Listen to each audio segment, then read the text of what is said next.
When the world is ravaged by plague, Mother is good, and Mother will help us. when darkness devours the earth, when humanity shall be struck by corruption of both flesh and soul, Our lovely Kyle Crane get out from the quarantine, unfortunately with the virus, and he spread all of the pandemic stuff on the world. then shall be revealed one man who, through an act of ultimate sacrifice, shall accept the mercy of the light.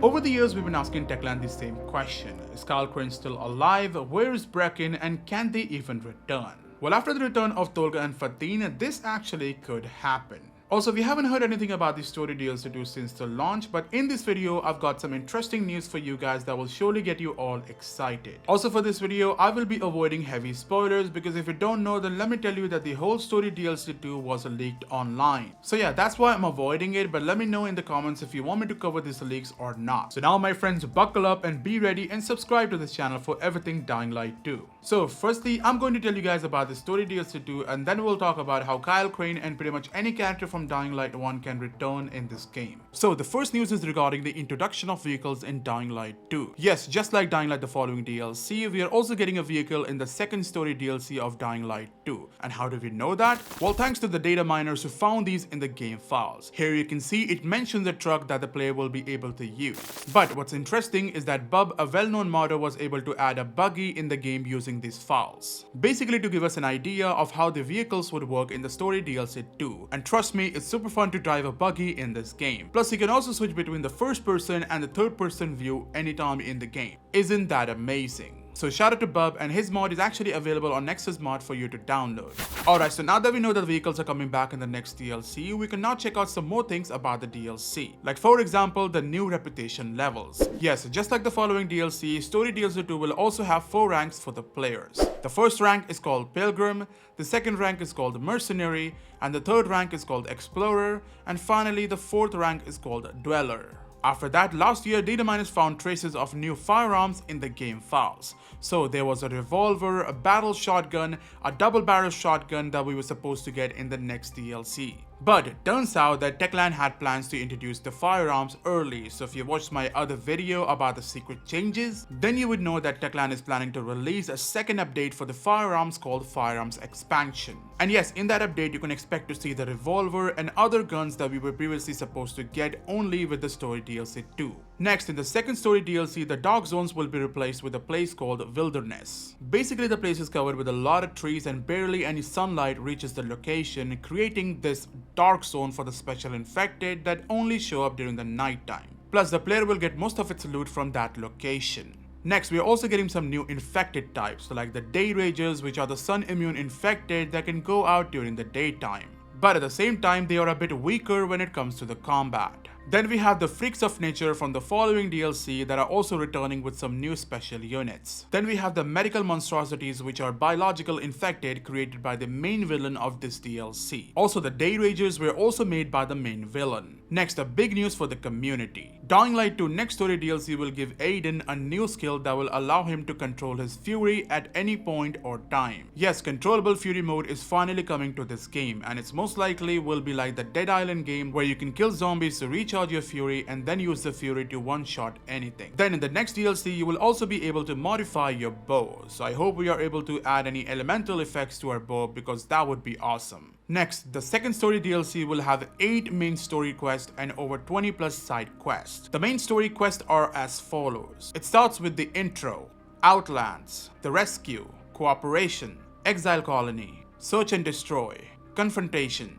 and then the finale. By the way, here's the list of the side quests just in case you're wondering. Next, since it's a new DLC with a new location and characters, Techland will also be introducing new factions with it. So the first faction is called Exiles. The second faction is called Town Citizens. And finally, the third one is called the Baron Krolok's Thugs, which mainly has zombies in it. Now, there are more things about this DLC that I can share with you all, but those will be considered as heavy spoilers, so let me know if you want to hear more about it or you would like to avoid any spoilers. Anyways, now it's time to learn how Kyle Crane or pretty much any character from Dying Light 1 can return in the next DLC. So, with the recent return of Twin Brothers, we were able to learn about rifts, multiverse, and different kind of theories. But there is something very interesting that happened in the first mission that you guys probably missed. So if you played the mission, then you would know that you go out looking for a guy named Michael who went missing near St. Paul Island.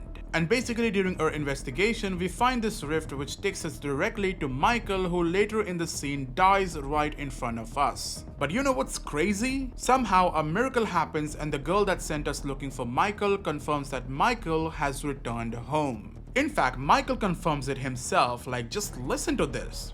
Aiden? You there? Sarah? Yes. Michael just came home. He's right here. Sad thing is, Hey, Aiden, right? I got chased around by some virals and had to take the long way around. Took me 2 damn days to work my way back home. You're okay? Not a scratch on me. I appreciate you looking out for me, man. I'm sorry I wasted your time. I swear he always does this. Aiden, were you gonna say something? No, I'm glad it all worked out. Aiden out. No, wait, what the hell? I saw him die. Now he's home? I mean, you can see even Aiden is confused how Michael is still alive and how does he not remember Aiden being there? It's like Michael was not even from this universe. Also, spoilers ahead, if you played this mission, then you know that Fatin was actually killed from a different variant of Aiden. This obviously was a sad situation, but in my mind, I knew that Fatin can always come back the same way Michael returned. And actually it becomes more obvious when Tolga tells Aiden that he has some work to do, and later during the mission he disappears with the machine. But don't be confused about it because they left a letter on the table that confirms that Fatin is still alive.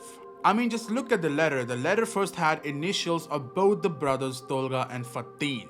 Also, the red ink you see here with the different handwriting was from Fatin, and the blue one was from Tolga, again with a different handwriting. Also, just have a look at the letter. It never mentions just Tolga. In fact, it says that we had no opportunity to say goodbye. We as in both the brothers. So yeah, don't cry. Tolga and Fatin both are fine. But this, my friend, tells you one important thing. People that have died can return. I know it sounds weird, but what's stopping Techland from bringing back any dead character from Dying Light 1? I mean, if you think about it, it will be like they never left in the first place. So let's say Kyle Crane, Brecken, Raheem, heck even Jade can return if Techland wants. But hey, let's be real, we know that they won't be bringing all of them back. At least not all of them back, but the Beast can still return.